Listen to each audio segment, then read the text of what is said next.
Now, even in the face of tragedy, some find opportunity in exploitation. Gift of the Givers, South Africa's foremost humanitarian aid organisation, has come under threat from so-called water mafia while delivering emergency water to flood victims in Mthatha. Joining us is Ali Sablay from Gift of the Givers. Ali, good to speak to you as always. Now, walk us through what water mafia is and how did they come to control access to this water? Well, last week on Friday, while Dr. Suleiman was in Mthatha, he was first met by the Eastern Cape Health Department in the OR Tambo District Municipality, who informed us when the rains hit on the 10th of June, the water treatment plant was completely, their pumps and their pipes completely washed away.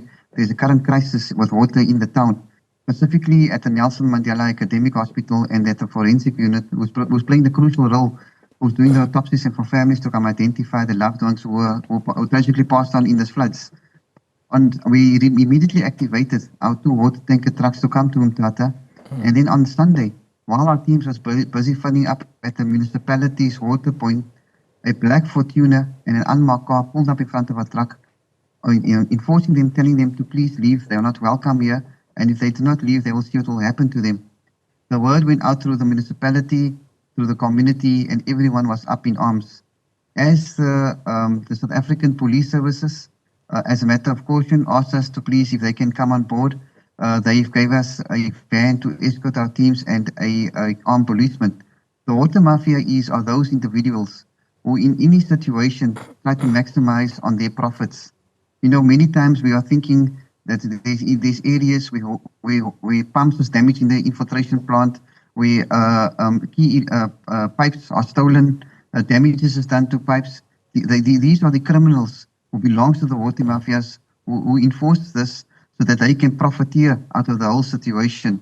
They are the ones who makes their water tankers available in situations like this. They were upset with us because we are providing water to the communities free of charge. We do not take any money from government or from the municipality as it's a disaster. But they were upset with that as they want to get paid for that, and they thrive on these kind of situations. So, Ali, besides this initial engagement or contacts that some of your staff made with these alleged water mafia individuals, has there been any further engagement? There's been no further engagement. I think the water mafia was more surprised at the outcry from the community, from the government, from provincial government, from the OR Tambo District Municipality. I don't think they thought this story will reach so far and wide, and especially trying to profiteer on the vulnerable. They themselves are very fearful in the Mthatha area now, as many of the communities are up in arms against them. It was quite surprising when elderly gogos and community leaders wanted to jump on our truck and says no one's going to touch this truck while it goes into the community. And I think that was a blow for the water mafia to see that the whole community is up in arms against them, and they've been exposed to the criminality element that they are in society. Now, how do you feel receiving this level of support from the community, Ali? I mean, there's an incredible amount of work that you do, and much of it goes unrecognized or acknowledged. But when a community fights for you against individuals purportedly who could be dangerous, how does that resonate with you?